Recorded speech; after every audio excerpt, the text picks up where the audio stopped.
الحمد لله رب العالمين والصلاة والسلام على خاتم الأنبياء والمرسلين سيدنا محمد وعلى آله وصحبه أجمعين وخلفاء الراشدين المهديين ومن تبعهم.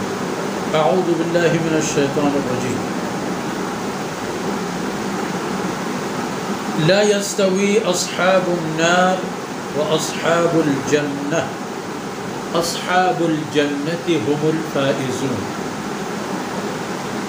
لو أنزلنا هذا القرآن على جبل لرأيته خاشعا متصدعا من خشية الله وتلك الأمثال نضربها للناس لعلهم يتفكرون. سبحانك لا علم لنا إلا ما علمتنا إنك أنت العليم الحكيم. رب اشرح لي صدري ويسر لي أمري واحلل عقدة من لساني يفقهوا قولي واجعل لي وزيرا من أهلي رب زدني علما وارزقني فهما. ثم أما بعد. گرامی قدر بھائیوں، بہنوں اور عزیز بچوں،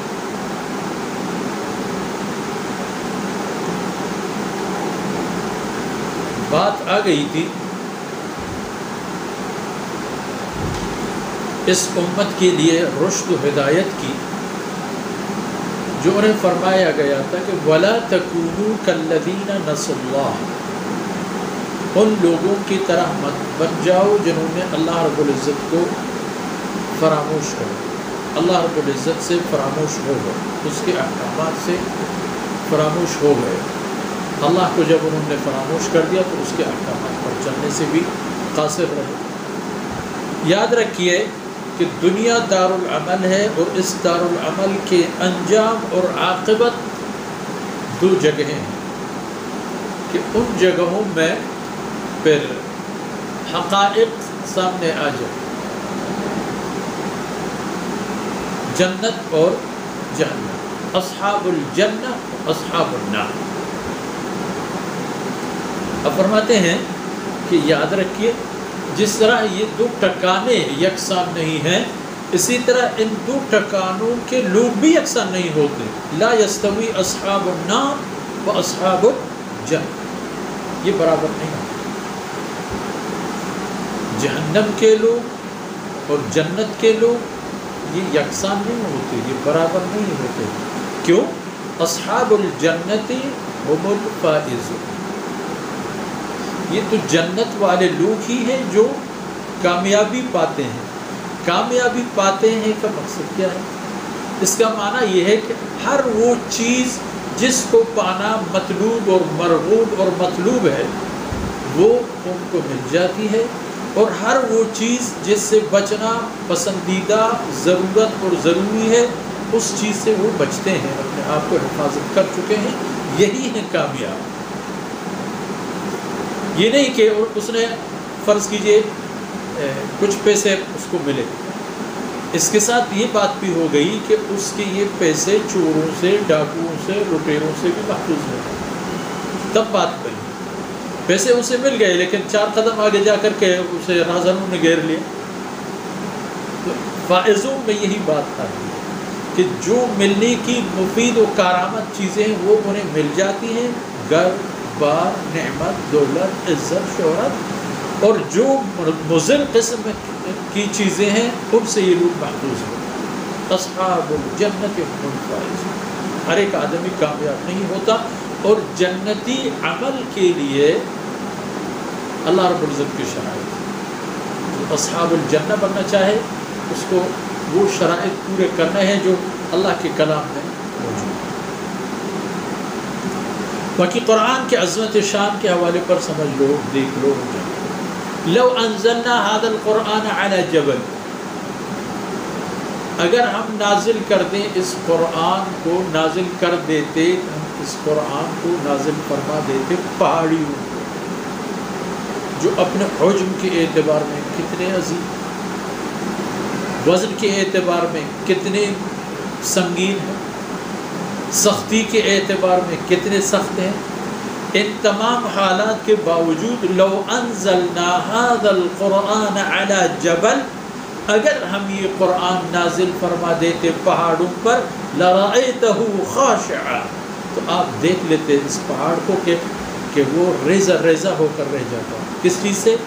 من خشیت اللہ کی وجہ سے، اور قرآن کی عظمت اور قرآن کی شان کی اہمیت کی وجہ،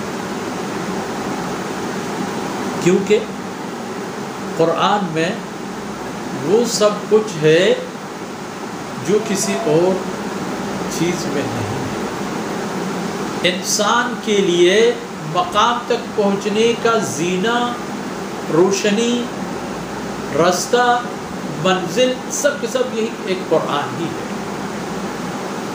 یہی سے شروع ہو اور اسی پر جا کے مکمل ہو جانا کامیاب.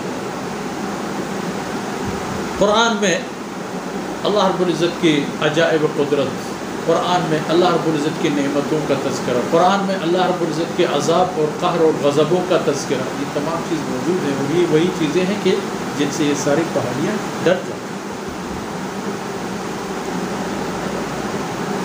وَتِلْكَ الْأَمْثَالُ نَضْرِبُهَا لِلنَّاسِ، اللہ فرماتے ہیں یہ مثال ہم لوگوں کے لیے بیان کر دیتے ہیں، لَعَلَّهُمْ يَتَفَكَّرُونَ، تاکہ وہ ذرا سوچ لیں کہ اتنی عظیم الشان نعمت اللہ رب العزت نے ان کی نصیب فرما دی ہے، وہ اس نعمت کے ساتھ کیا کر رہے ہیں، کس طرح اس سے نمٹ رہے ہیں، کیا قدردانی کر رہے ہیں اس کی، کیا اس سے وابستگی کا اظہار کر رہے ہیں، کس حد تک اس کی شوق میں اپنے آپ کو کھپا چکے ہیں، کس حد تک اس کی محبت میں اپنے آپ کو بے خواب کر چکے ہیں، کہاں کہاں تک اس کی تعلیمات کے لیے انہوں نے دروازوں کو دستک دی ہے.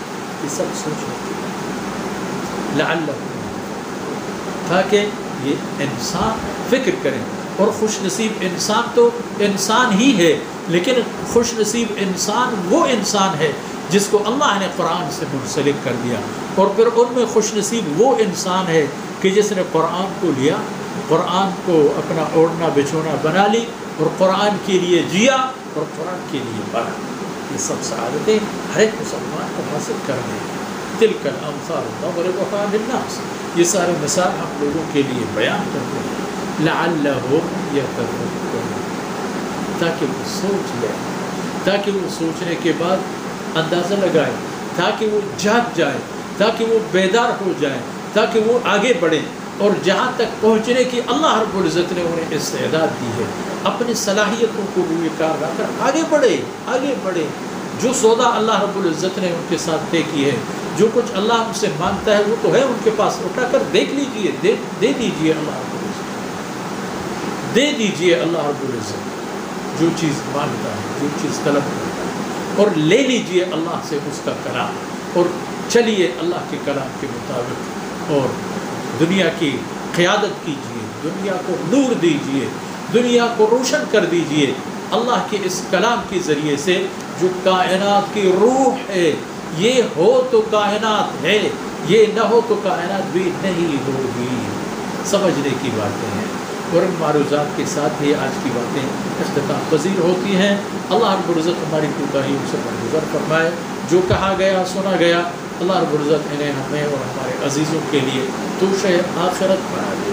وصلی اللہ علی نبینا محمد وعلی آلہ وصحبہ اجمعین.